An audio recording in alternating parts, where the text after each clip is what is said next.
केजरीवाल और आम आदमी पार्टी पर बीजेपी ने कैसे पलटवार किया है।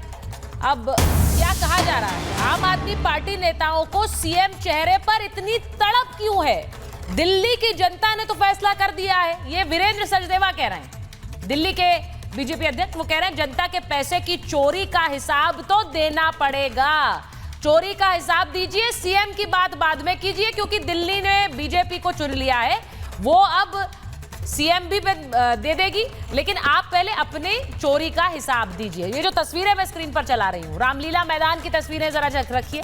रामलीला मैदान की ये तस्वीरें आपको मैं दिखा रही हूँ, जहां पर शपथ ग्रहण समारोह होना है, लेकिन अभी तक चेहरा नहीं है, जिसे लेकर बार बार हमले आम आदमी पार्टी की तरफ से हो रहे हैं। जरा ये प्रेम शुक्ला जी, आप लोग, जैसा कि अभी मैंने मोहन भागवत जी की भी बात बोली, ये हिंदू वोटर एकजुट हो, हम एक हैं तो सेफ हैं, बटेंगे तो कटेंगे, ये सब रहा, लेकिन दिल्ली में आप लोगों को भी पूर्वांचली चेहरा, पहाड़ी चेहरा, स्थानीय चेहरा, ये सब देखना पड़ रहा है। आप भी तो देख रहे हैं ना बांट कर। देखिए, भारतीय जनता पार्टी सम्यक सामाजिक संतुलन साधने में जो है हमेशा विश्वास रखती है। भारतीय जनता पार्टी ऐसा थोड़े है कि सिर्फ एक जाति विशेष के लोगों की, पंथ विशेष के लोगों की, धर्म विशेष के लोगों की पार्टी नहीं है। ये हम सबका साथ, सबका विकास, सबका विश्वास, सबका प्रयास वाली पार्टी है। तो हम सबका जो है प्रतिनिधित्व देते हैं, तो इसमें क्या गलत है? ये थोड़े है कि सिर्फ यादव कुल ही जो है वो हमारा राष्ट्रीय अध्यक्ष हो सकता है, सिर्फ केजरीवाल या उनकी पत्नी ही हमारा कमान संभाल सकती है, सिर्फ गांधी परिवार ही हमारा नेतृत्व कर सकता है। भारतीय जनता पार्टी ऐसा नहीं करती ना। भारतीय जनता पार्टी में सामान्य कार्यकर्ता वार्ड अध्यक्ष से लेकर राष्ट्रीय अध्यक्ष तक पहुंचता है। पन्ना प्रमुख जो है वो प्रधानमंत्री पद की प्रत्याशी किसी दिन बनाया जा सकता है। यह भारतीय जनता पार्टी में ही संभव है। यहाँ सोने का चम्मच लेके थोड़े पैदा होते हैं। अरविंद केजरीवाल आए थे यहाँ भारत के में जो है राजनीति की शैली बदलने के लिए, और जब जेल चले गए तो अपनी पत्नी को कमान संभाल देने के लिए परेशान पाए गए। उनकी पत्नी जो है सोनिया गांधी से हाथ में हाथ। अच्छा, तो आप कह रहे हैं डेमोक्रेटिक, अच्छा देखिए प्रेम शुक्ला जी कह रहे हैं डेमोक्रेटिक प्रोसेस। सुनिए अजीज खान साहब, उनका कटाक्ष बोल लिया आपकी पार्टी की तरफ था, उनका कटाक्ष आपकी पार्टी की तरफ था, भी था आम आदमी पार्टी की भी तरफ था। उन्होंने कहा ये थोड़ी है कि रिजर्व्ड चेयर है, वहां पर डेमोक्रेटिक तरीके से निर्णय होगा और विधायक निर्णय करेंगे। अगर देरी हो रही है तो उसमें कोई दिक्कत है क्या? देखिए ऐसा है कि वाकई में डेमोक्रेसी है। क्या जब तक कोई भी फैसला मोदी जी या अमित शाह जी नहीं करेंगे, इनके पार्टी में कोई फैसला हो ही नहीं सकता। ये डेमोक्रेटिक है, डेमोक्रेटिक नहीं, ये तानाशाही है। पहली बात तो ये समझिए, नाम का डेमोक्रेसी है, नाम का लोकतंत्र है। दूसरी बात, ये एक बार जरा से चेक करा लेती हूं, कुछ गड़बड़ है, आप कुछ गड़बड़ है सर, एक मिनट ऑडियो चेक कराइए। इनके विधायक, मंत्री, इनके सांसद, सुनिए ना मेरी बात। हाँ बोलिए। 25% लोग ऐसे हैं कि जो परिवार से लिप्त हैं। इनका बेटा, उनकी बेटी, उनके बाप है क्या? सिर्फ इनके खाने के दांत कुछ और हैं और दिखाने के दांत कुछ और हैं। सच्चाई ये है कि सबसे ज्यादा अगर परिवारवाद है तो वो बीजेपी में परिवारवाद है, लेकिन ये पल्ला झाड़ रहे हैं। अभी देखिए दिल्ली में चर्चा हो रहा है कई सारे कि कौन मुख्यमंत्री बनेगा, क्या होगा। आप देखिए किसको आगे लाने की बात हो रही है, आप तमाम तरीके की बातें हैं। कुल मिलाकर के फाइनली इन्हें नैरेटिव सेट करने का प्रयास। दूसरी बात, एक बात और आप बताऊं कि बीजेपी का तो अजीज भाई, कोई मुसलमान सपा का अध्यक्ष बन सकता है क्या? किसी ने भी मुसलमान सपा का राष्ट्रीय अध्यक्ष बन सकता है? कैसे भी मिले। कोई गैर यादव सपा का राष्ट्रीय अध्यक्ष बन सकता है? देश का विकास हो या देश का विकास ना हो, हिंदू मुसलमान के नाम पे हो, किन्हीं भी परिस्थितियों में बताइए ना, आज तक कोई गैर यादव जो है सपा का बीजेपी का मकसद है, इसके अलावा कोई मकसद नहीं है।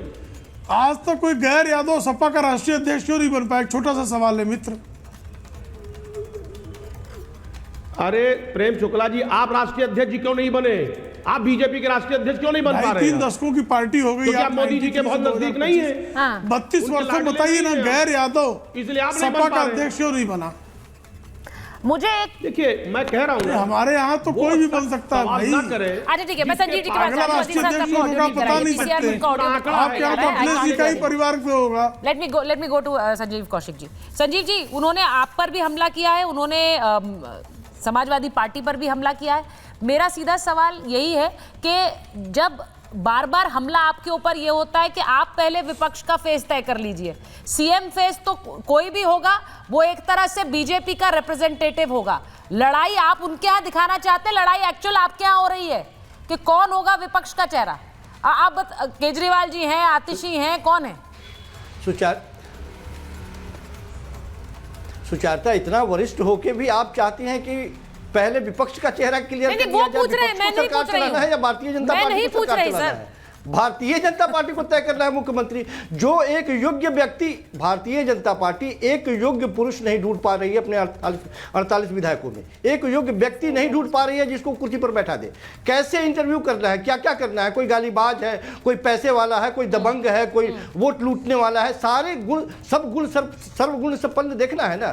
तो वो एक व्यक्ति को नहीं चुन पा रही है। अब हमसे पूछ रही है कि विपक्ष में कौन चेहरा होगा? विपक्ष का चेहरा होगा, चिंता नहीं कीजिए, विपक्ष का चेहरा मजबूत होगा और इस बार छोड़ने वाले नहीं हैं। एक भी वादे से इनको पलटने नहीं देंगे। जिन वादों पर दिल्ली के जनता को इन लोगों ने धोखा दिया है, दिल्ली के जनता को ऐसे हम नहीं छोड़ने वाले हैं इन लोगों के। ठीक है, मैं एक बार हर्षवर्धन जी से सारे एक वादे पर इनसे हम जवाब लेंगे और वो पूरा करवाएंगे। मैंने शुरुआत की थी कि संघ ने एक तरह से दिल्ली में भी, दिल्ली चुनाव में जिस तरह की मैराथन बैठकें की, जिस तरह से काडर ने काम किया, आपको लग रहा है उसी तरह का मंथन अगर बंगाल में शुरू कर दिया है? क्योंकि भागवत जी के बयान से ऐसा ही लग रहा है, वहां पर खेल पलट सकता है। इस बार 2026 निर्णायक हो सकता है। ठीक है सुचेता जी, सबसे पहले तो ये कि प्रचंड बहुमत की दिल्ली में भाजपा की सरकार है।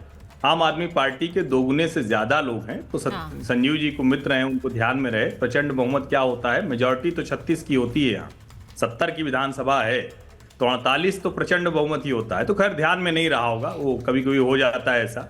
लेकिन राष्ट्रीय स्वयंसेवक संघ के बारे में एक बात मैं स्पष्ट करूं, संघ राजनीति में चुनाव में वोट कितना मिलता है, कब मिलेगा, कैसे मिलेगा, उसके लिहाज से कार्य नहीं करता त्रिपाठी जी। लेकिन हाँ, जो संघ का समाज प्रबोधन है, भारतीय जनता पार्टी को लाभ होता है, क्योंकि हिंदू एकता की बात हो, राष्ट्रीय विमर्श की बात हो, राम के विमर्श की बात हो, वो विमर्श दूसरी पार्टियां उसके अपोजिट खड़ी नजर आती हैं।